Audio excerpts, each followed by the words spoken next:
Assalamualaikum warahmatullahi wabarakatuh.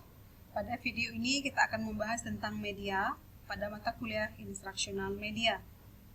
Adapun tujuan mata kuliah ini ada 3. Yang pertama, mahasiswa diharapkan mampu memahami apa itu media pembelajaran. Yang kedua, mahasiswa diharapkan mampu membuat media pembelajaran. Dan yang ketiga, mahasiswa diharapkan mampu menggunakan media tersebut dalam proses pembelajaran. Maka kita akan mulai pembahasan kita kali ini dengan sebuah pertanyaan. Apa itu media? Kata media berasal dari bahasa Latin yakni medius, yang secara harfiah berarti tengah atau perantara. Dalam bahasa Arab, media adalah perantara atau pengantar pesan. Sementara menurut Heinig dan kawan-kawan, medium adalah perantara yang mengantar informasi antara sumber dan penerima. Jadi secara umum dapat diartikan media adalah manusia, materi, atau kejadian yang membangun kondisi yang membuat manusia mampu memperoleh pengetahuan, keterampilan, dan sikap. Secara khusus, media dalam pembelajaran adalah alat-alat grafis, fotografis, atau elektronis untuk menangkap, memproses, dan menyusun kembali informasi visual atau verbal. Menurut Gardner and Briggs, media pembelajaran meliputi alat yang secara fisik digunakan untuk menyampaikan isi materi pengajaran yang terdiri dari antara lain buku, tape recorder, kaset,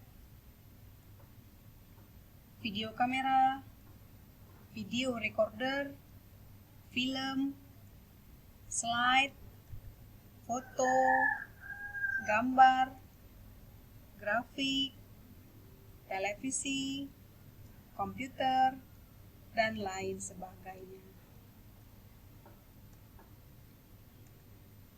Sementara menurut Profesor Dr. Azhar Arsyad, media adalah komponen sumber belajar atau wahana fisik yang mengandung materi instruksional di lingkungan siswa yang dapat merangsang siswa untuk belajar, baik itu dari pendidik, bahan ajar, lingkungan, peristiwa, tempat, benda, dan buku.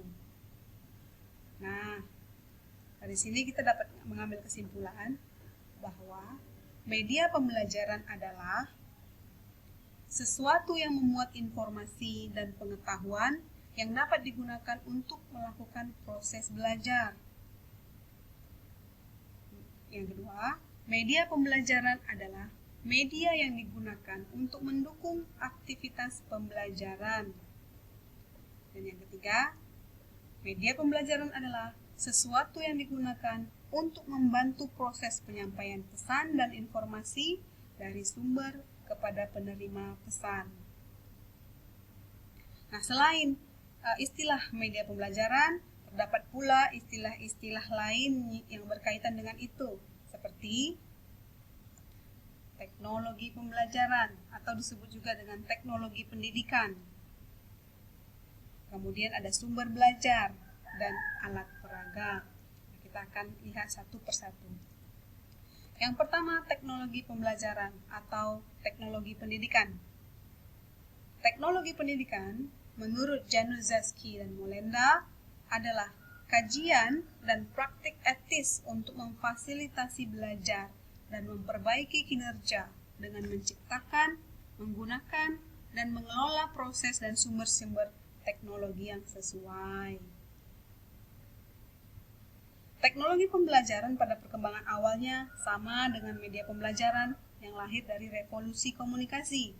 Dalam perkembangan selanjutnya, teknologi pembelajaran merupakan suatu disiplin ilmu yang bukan hanya terbatas pada media dalam bentuk peralatan fisik semata, melainkan merupakan kajian dan praktik etis dalam mendesain, mengembangkan, menggunakan, mengelola,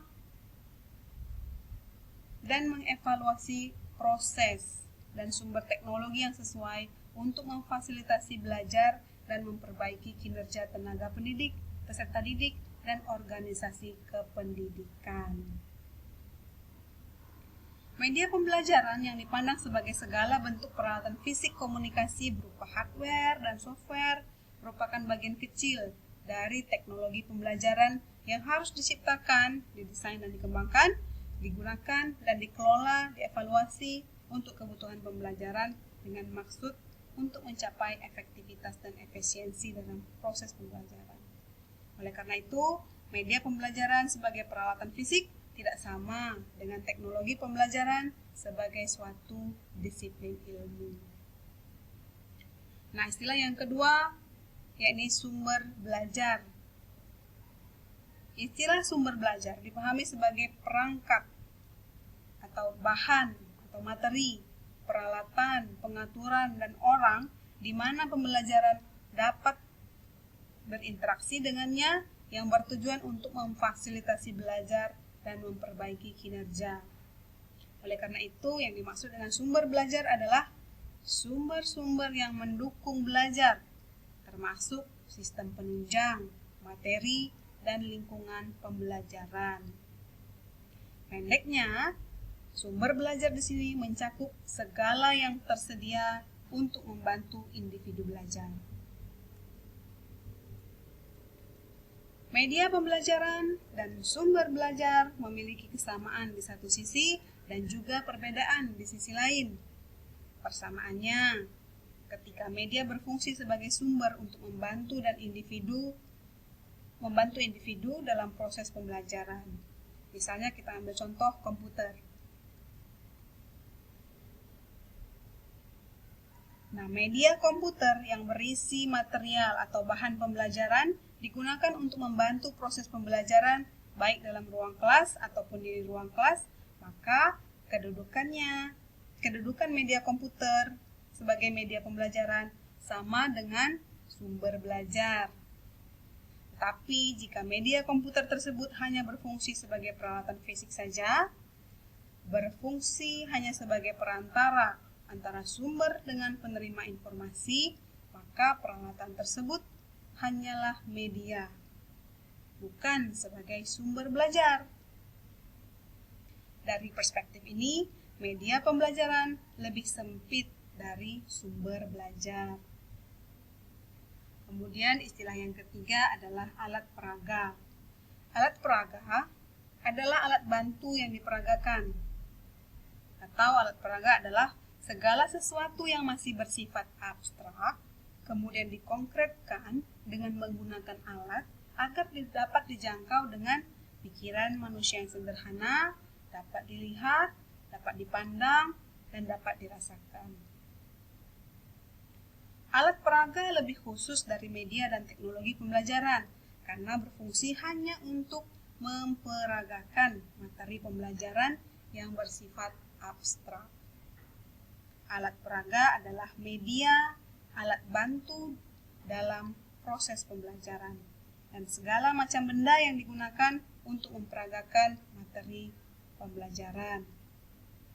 Nah, sampai sini sudah jelas kan apa yang dimaksud dengan media pembelajaran, teknologi pendidikan, sumber belajar, dan alat peraga.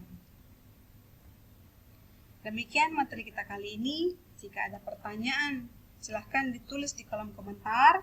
Dan jika Anda adalah mahasiswa yang sedang mengambil mata kuliah ini, silahkan ajukan pertanyaan di akun e-learning kita. Assalamualaikum warahmatullahi wabarakatuh.